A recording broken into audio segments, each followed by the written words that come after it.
Vamos a conectar en este momento con la señal de la Organización de Estados Americanos. En este momento el Consejo Permanente de ese organismo hemisférico cuestiona, pregunta a los candidatos que buscan asumir la Secretaría General del organismo hemisférico por los retos más importantes de esta organización multilateral. Tiene la palabra en este momento la representante de El Salvador. Están haciéndole preguntas a dos candidatos, Albert Randín y Rubén Ramírez Lescano. El señor Randín es el representante de Surinam y el señor Ramírez Lescano es el representante del Paraguay. Solo ellos dos buscan tener la Secretaría General de la Organización de Estados Americanos, que en este momento ostenta el señor Luis Almagro. Escuchemos ahora a la representante de Brasil. Presença dos candidatos aqui hoje. O Brasil valoriza esta oportunidade de diálogo que nos permite melhor compreender a visão dos candidatos para o futuro da organização e suas propostas de trabalho. Nesse sentido, permito-me passar a leitura de 3 perguntas aos candidatos.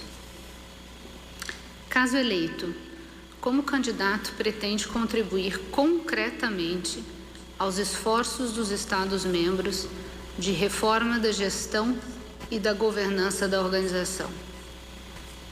Segunda pergunta, na visão do candidato, qual a principal contribuição ou valor agregado que a OEA aporta para a região?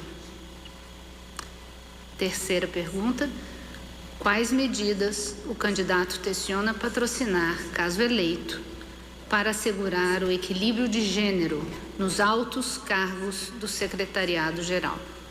Muito obrigada, senhor presidente. Muchas gracias, Brasil. Ecuador tiene la palabra.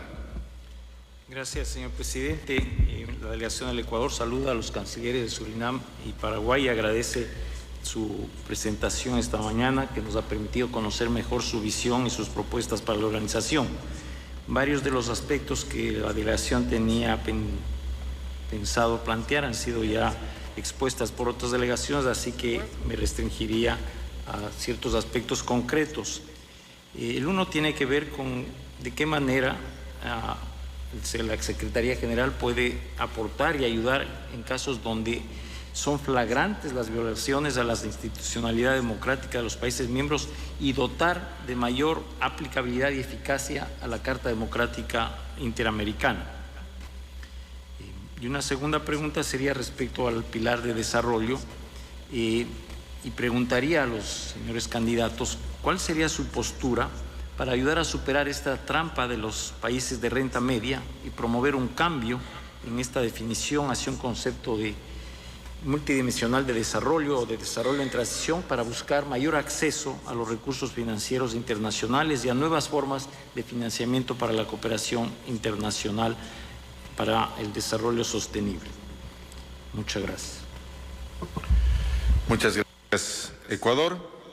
Le ofrezco la palabra a Su Excelencia el Canciller Albert Randín para usar su tiempo en respuesta por 5 minutos.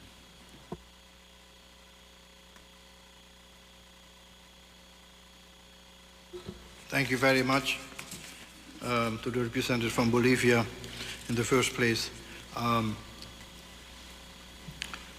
I strongly believe in equality and gender balance. And the best way to demonstrate that is to look at the records, how my own team was composed of when I was here at the OES. Gender balance in excess in terms of females. Same wherever I have worked. Currently, the team behind me and in the chair of Suriname, mostly female.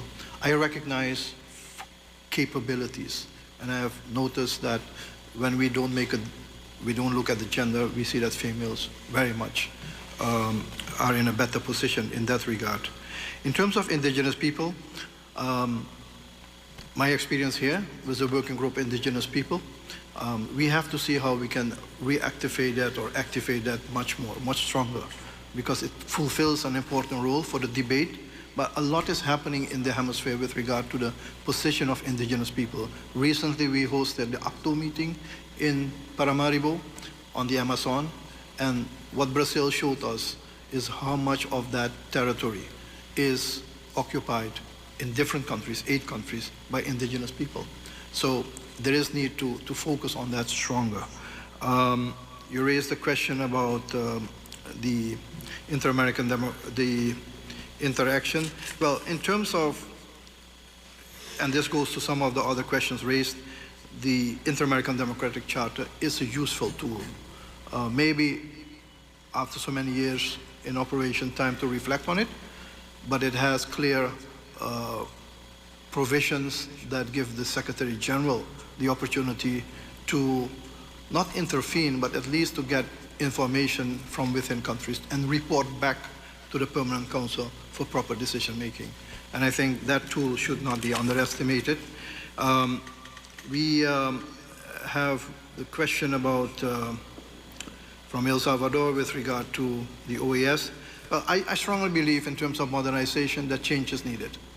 And it's not a regular way of doing business. But for that you need somebody who knows the organization, has worked within the organization to be able to adapt and amend as much as possible, working with the Secretariat. We must see the benefit of the OES. This is one of the most important things to convey to member states, but that can only happen when we demonstrate also that we are doing a good job. We cannot expect from member states to pay more money if they see that the value of that money is not utilized properly. We must. So I reverse it. If we do a good job and the member states see that, I'm sure that we can convince member states to possibly consider more funds to the OES. But there is a task to us. And I firmly believe that we can do that because the staff which is here is very capable. We need to demonstrate that. And we'll have to be very specific. In terms of communication within the OES, very, very structured, regular